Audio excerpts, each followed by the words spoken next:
안녕하세요. 제가 알 수업은 문벌 귀족사회가 등장하여 무신들이 정권을 잡다고요. 학습지 페이지로는 16에서 17까지, 교과서에는 75부터 79페이지까지입니다. 자요, 시작하도록 할게요. 일단 고려 귀족의 변천사를 보도록 할게요. 첫 번째는 왕건이 이런 고려를 해올 때 당시 지방에 있던 호족들이 있었죠. 그리고 호족들이 시간이 지나면서 문벌 귀족이 됩니다.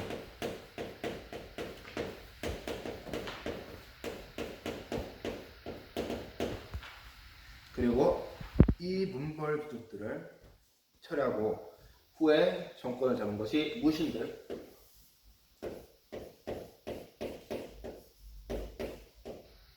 그리고 그 후 검문세족이나 신대사대부 등 다른 사회권이 권력을 잡게 되죠.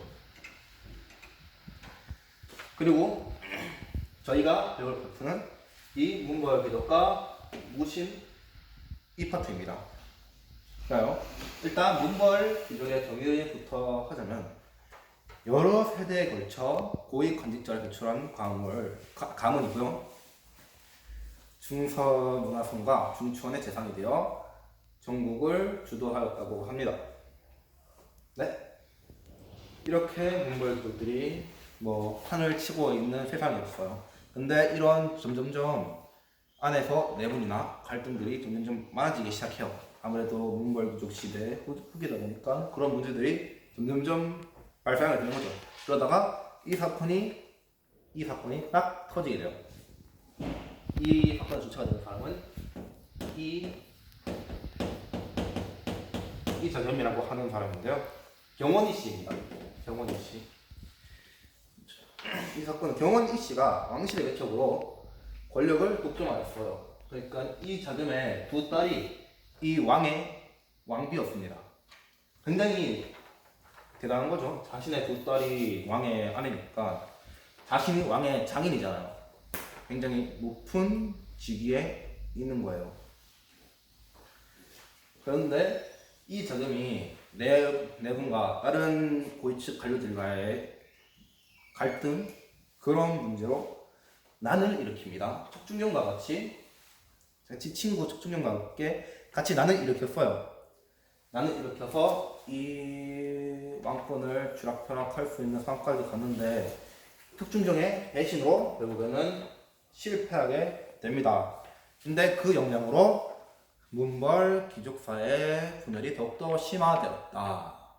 네, 일단은 그렇습니다. 땡. 네, 시작하겠습니다. 저희는 다음으로 배울 사건은 도참 사상을 수용한 승려, 노청에 관한 이야기가 있는데요. 노청은 도참 사상을 일찍이 받아들인 승려로 유명했고요. 그때 당시 고려 왕실에 청구가 되어 개혁을 추진하게 됩니다. 그래서 풍수 지리 같은 그런 것들을 배워서 이미 이 개성은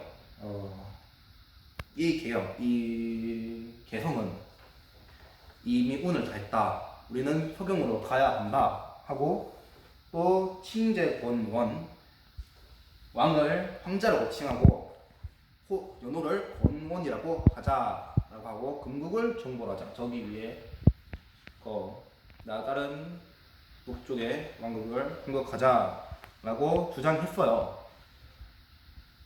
그런데 이 사람이 잘 되면 좋겠죠. 근데 잘 되면 좋을 수도 있고 안 좋을 수도 있긴 한데, 김부식이 이 개경에 원래 살던 사람들은 왕이 집을 배가버리면 집값이 떨어질 거 아니에요.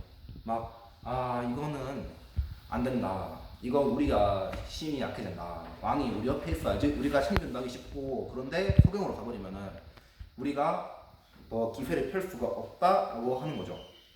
그래서 이 김부식을 중심으로 한 개경 세력들이 이 묘청을 저지하기 시작합니다. 그래서 결국에 묘청은 난을 일으킵니다. 난을 일으켜서 잠시 동안 국가도 세웠다가 1년 만에 김보식이 이끄는 광군에게 진압되게 됩니다. 네, 이 사건의 영향으로서는 문벌 귀족사의 모순이 심화되었고 이후 무신 정변으로 문벌 귀족들이 몰락하는 계기가 되는 거죠. 네, 다음 배워볼 사건은 무신 정변입니다.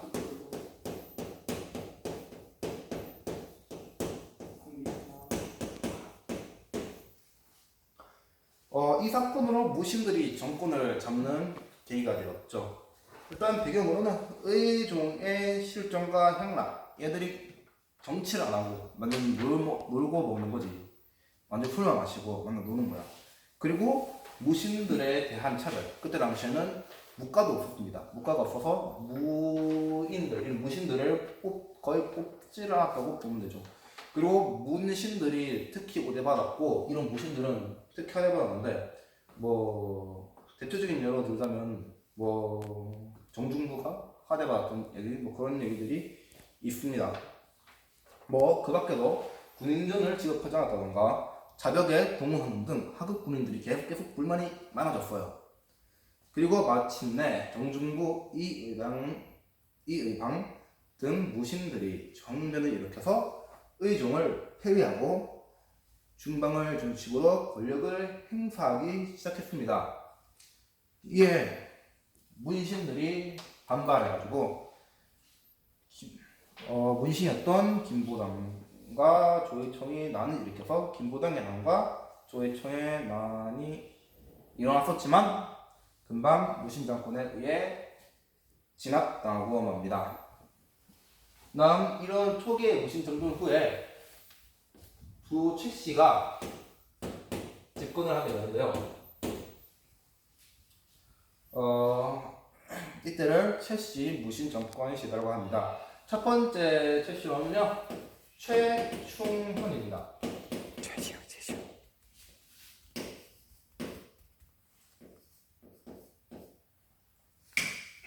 최충헌이라 쓴 거예요. 최충헌 같은 경우에는 공사 10조를 제시하였고 교정도감을 설치하며 도감을 확대하였어요. 당시 교정도감이라고 하면은 막 새롭게 이런 정치를 논할 그런 것이었고요. 도감은 사병 기관이었습니다. 이런 사병을 늘릴 수 있는 기관을 확대해서 자신들의 힘을 더 키우겠다는 그런 거죠. 그리고 두 번째 최씨는 최우라는 사람인데요.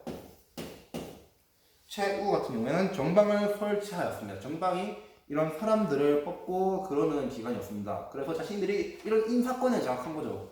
그럼 얘들의 눈에 잘 보이지만 사람을 막 그런 급제를 하고 그럴 거 아닙니까? 그러니까 전부 다 얘들 친한 사람들밖에 없는 거예요. 얘들한테 싸바 하는 사람들밖에 없는 거예요. 그리고 서방을 설치했고 그 밖에도 선별처를 설치합니다. 선별처 나중에 몽골에 항쟁하고 대봉 운동을 많이 펼쳤죠.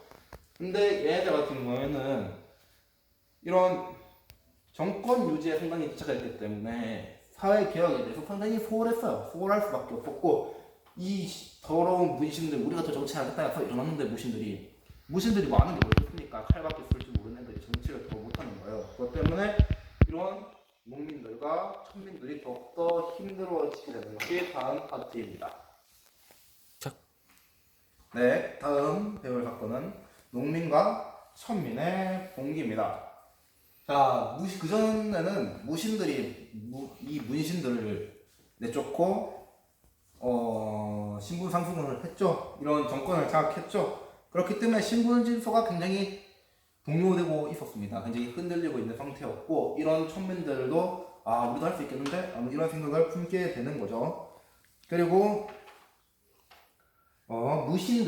무신들이 횡포를 많이 부렸습니다. 그 문신들이 횡포도 많이 부렸지만 나중에 무신들이 다시 자기들 친한 사람들만 뽑아주고 하니까 돈이 있어야 할 거 아닙니까? 그럼 그 돈을 어디서 얻냐면 또 이런 호시민들을 갈취하면서 얻은 돈을 받고 그렇게 해서 하는 거죠. 네. 무신들이 그렇게 횡포를 또 많이 부렸고, 그리고 각각 뭐 다른 지방권들을 관리를 제대로 하니까 지방권들의 수탈이 점점 심화돼서 이런 중국 각지에서 농민들과 천민들이 봉기하기 시작한 겁니다. 자, 이 농민 천민 봉기 같은 경우에는 초기와 최충원 집권기로 나눌 수 있겠는데요. 초기에는 망소의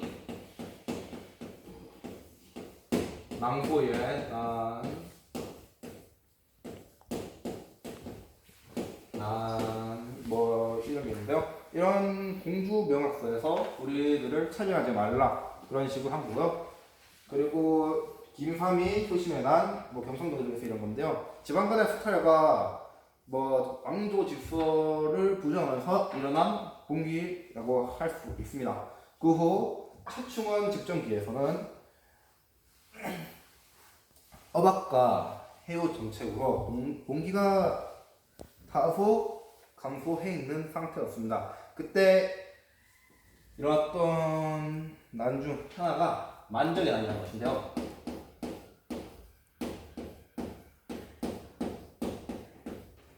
이 만족이라는 사람은 이런 최충원 내의 노비였는데 이 최충원이라는 사람도 이런 무신들도 하찮은 신분에서 저렇게 정권을 잡혔는데 우리 천민들도 못할 것이 없다라고 하여서 이런 다른 노비들을 모아가지고 난을 일으키려고 했습니다. 근데 뭐 그 중에 한 명의 배신자가 있어서 결국에는 난을 시작하지 못하고 모두 죽었죠. 뭐 이런 난 같은 경우에는 신분 해방운동적의 성격을 띈다고 합니다. 그래서 시민의식이 발달하고 발전했다는 점을 알 수 있는 겁니다.